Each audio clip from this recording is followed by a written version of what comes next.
Bismillahirrahmanirrahim. Assalamualaikum warahmatullahi wabarakatuh. Alhamdulillahilladzi hamdan katsiran kama amal. Asyhadu an la ilaha illallah wa asyhadu anna Muhammadar Rasulullah sallallahu alaihi wasallam la nabiyya ba'da amma ba'du. Puji syukur marilah kita ucapkan kepada Allah Subhanahu wa taala yang telah memberikan kita rahmat, nikmat serta hidayahnya kepada kita semua sehingga kita tetap dapat kuliah di pagi hari ini. Salawat dan salam tak bosan-bosannya kita kirimkan buat arwah jungan alam yakninya Nabi Muhammad SAW yang telah membawa kita dari alam kebodohan sampai alam berilmu pengetahuan seperti adanya saat sekarang ini. Yang sama-sama kita hormati Ibu Sandra Ayu MSI sebagai dosen pengampu mata kuliah Sistem Informasi Akuntansi. Yang sama-sama kita hormati teman-teman Aksia A. Kami dari kelompok 5 yang beranggotakan saya sendiri Abdul Hamid, Adeline Amelia, dan Zelin Resiana. Kami akan mempresentasikan materi tentang sistem pembelian akuntansi dan pembacaan materi oleh saya terlebih dahulu. Baiklah, saya Abdul Hamid akan membacakan materi terlebih dahulu. A. Fungsi yang terkait dalam sistem pembelian. Fungsi gudang. Sistem akuntansi pembelian. Fungsi gudang bertanggung jawab untuk mengajukan permintaan pembelian sesuai dengan posisi persediaan yang ada di gudang dan untuk menyimpan barang yang telah diterima oleh fungsi penerimaan. Fungsi pembelian. Fungsi pembelian bertanggung jawab untuk memperoleh informasi mengenai harga barang, menentukan pemasok yang dipilih dalam pengadaan barang, dan mengeluarkan order pembelian barang. Fungsi penerimaan. Sistem akuntansi pembelian. Fungsi ini bertanggung jawab untuk melakukan pemeriksaan terhadap jenis, mutu, dan kuantitas barang yang diterima dari pemasok guna menentukan dapat atau tidaknya barang tersebut diterima oleh perusahaan. Fungsi akuntansi. Akuntansi yang terkait dalam transaksi pembelian adalah fungsi pencatat hutang yang bertanggung jawab untuk mencatat transaksi pembelian di dalam perusahaan tersebut, serta dalam register bukti kas keluar dan untuk menyelenggarakan arsip dokumen sumber yang berfungsi sebagai catatan utang atau menyelenggarakan kartu utang sebagai buku pembantu utang serta fungsi pencatat persediaan yang bertanggung jawab untuk mencatat harga pokok persediaan barang yang dibeli ke dalam kartu persediaan. B. Informasi yang diperlukan dalam sistem pembelian. 1. Jenis persediaan yang telah mencapai titik pemesanan kembali reader point. 2. Order pembelian yang telah dikirim kepada pemasok. 3. Order pembelian yang telah dipenuhi oleh pemasok. 4. Total saldo utang dagang pada tanggal tertentu. 5. Saldo utang dagang kepada pemasok tertentu. 6. Tambahan kuantitas dan harga pokok persediaan dari pembelian. C. Dokumen yang digunakan. 1. Surat permintaan pembelian. Ini merupakan formulir yang diisi oleh fungsi gudang atau fungsi pemakai barang untuk meminta fungsi pembelian melakukan pembelian barang dengan jenis, jumlah, dan mutu seperti yang tersebut dalam surat tersebut. 2. Surat permintaan penawaran harga. Dokumen ini digunakan untuk meminta penawaran harga bagi barang yang pengadanya tidak bersifat berulang kali terjadi atau tidak repetitif, yang menyangkut jumlah rupiah pembelian yang besar. 3. Surat order pembelian. Ini digunakan untuk memesan barang kepada pemasok yang telah dipilih. Assalamualaikum warahmatullahi wabarakatuh. Perkenalkan, nama saya Adeline Amelia dengan NIM 201604008. Di sini saya akan menjelaskan beberapa poin tentang makalah kami atau PPT kami, yaitu yang pertama 4. Laporan penerimaan barang. Dokumen ini dibuat oleh fungsi penerimaan untuk menunjukkan bahwa barang yang diterima dari pemasok telah memenuhi jenis, spesifikasi mutu, dan kuantitas seperti yang tercantum dalam surat order pembelian. Yang kelima, bukti kas keluar. Dokumen ini dibuat oleh fungsi akuntansi untuk dasar pencatatan transaksi pembelian. Dokumen ini juga berfungsi sebagai perintah pengeluaran kas untuk pembayaran utang kepada pemasok dan sekaligus berfungsi sebagai surat pemberitahuan kepada kreditur mengenai pembayaran remittance fees. D. Catatan akuntansi yang digunakan. 1. Register bukti kas keluar. Jika dalam pencatatan utang perusahaan menggunakan voucher payable procedure, jurnal yang digunakan untuk mencatat transaksi pembelian adalah register kas keluar. 2. Jurnal pembelian. Jika dalam pencatatan utang perusahaan menggunakan akun payable, jurnal yang digunakan mencatat transaksi pembelian adalah jurnal pembelian. 3. Kartu utang. Jika dalam pencatatan utang perusahaan menggunakan akun payable procedure, buku pembantu yang digunakan untuk mencatat utang kepada pemasok adalah kartu utang. Jika dalam pencatatan utang perusahaan menggunakan voucher payable procedure yang berfungsi sebagai catatan utang adalah arsip buku kas keluar yang belum dibayar. Yang keempat, kartu persediaan. Dalam sistem akuntansi, pembelian kartu persediaan ini digunakan untuk mencatat harga pokok persediaan yang dibeli. Yang E, jaringan prosedur yang membentuk sistem akuntansi pembelian. Prosedur 1. Prosedur permintaan pembelian.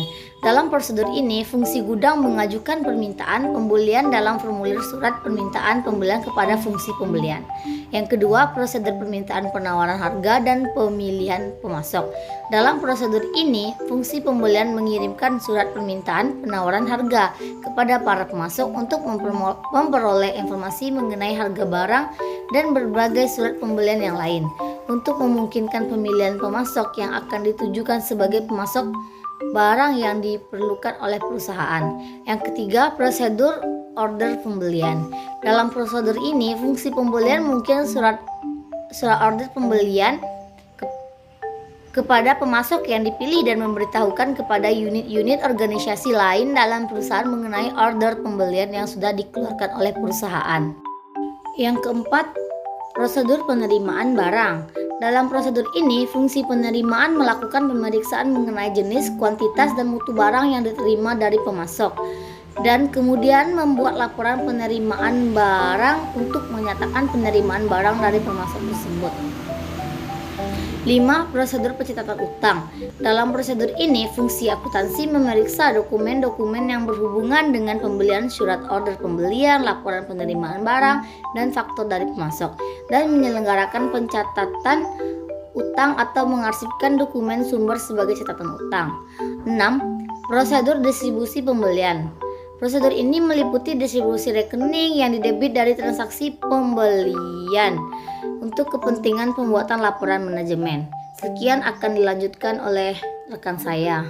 Terima kasih. Baiklah, saya dan Luciana akan melanjutkan penjelasan materi selanjutnya. 7. Prosedur permintaan cek. Dalam prosedur ini, fungsi yang memerlukan pengeluaran kas mengajukan permintaan pengeluaran kas dengan mengisi permintaan cek. Dokumen ini dimintakan otorisasi dari kepala fungsi yang bersangkutan dan dikirimkan ke fungsi akuntansi, yaitu bagian utang. Sebagai dasar fungsi yang terakhir ini dalam pembuatan bukti kas keluar. Yang kedelapan yaitu prosedur pembuatan kas keluar. Berdasarkan dokumen pendukung yang dikumpulkan melalui sistem pembelian atau berdasarkan permintaan cek yang diterima oleh fungsi akuntansi, yaitu bagian utang. Dalam prosedur pembukaan bukti kas keluar, bagian utang membuat bukti kas keluar. Bukti kas keluar ini berfungsi sebagai perintah kepada fungsi kas untuk mengisi cek sebesar jumlah rupiah yang tercantum pada dokumen tersebut dan mengirim cek tersebut kepada kreditur dan yang namanya ditulis dengan dokumen yang tersebut. 9. Prosedur pembayaran kas. Dalam prosedur ini, fungsi kas mengisi cek, meminta tanda tangan atas cek kepada penjabat yang berwenang, dan mengirim cek tersebut kepada kreditur yang namanya tercantum di dalam kas keluar. 10. Prosedur pencatatan pengeluaran kas. Dalam prosedur ini, fungsi akuntansi mencatat pengeluaran kas di dalam jurnal pengeluaran kas dan atau register cek. Dalam Onetimephone System dengan kas basis di samping fungsi akuntansi mencatat pengeluaran kas di dalam jurnal pengeluaran kas. Pendebitan yang timbul dari transaksi pengeluaran dicatat dalam buku pembantu. F. Unsur pengendalian intern. Yang pertama yaitu struktur organisasi.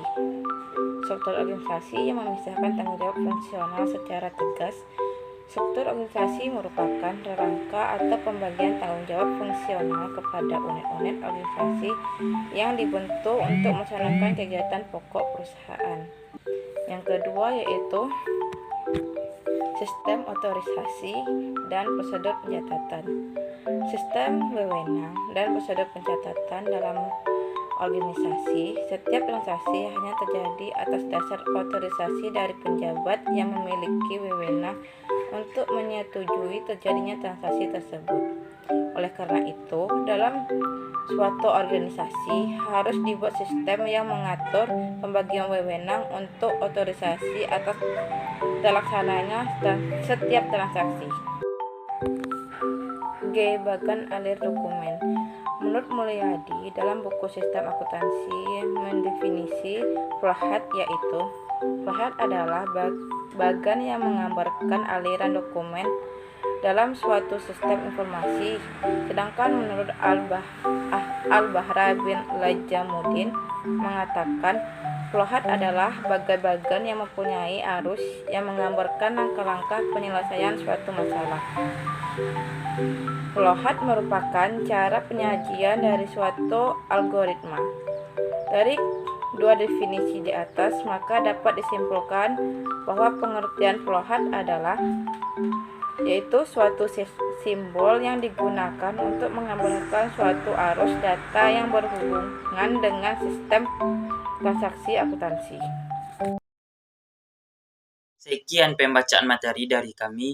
Dari sini dapat kita ambil kesimpulan bahwa sistem pembelian akuntansi sangat penting bagi perusahaan karena digunakan untuk pengadaan barang kebutuhan perusahaan. Kami dari kelompok 5 mohon maaf apabila ada kesalahan dan kejanggalan. Assalamualaikum warahmatullahi wabarakatuh.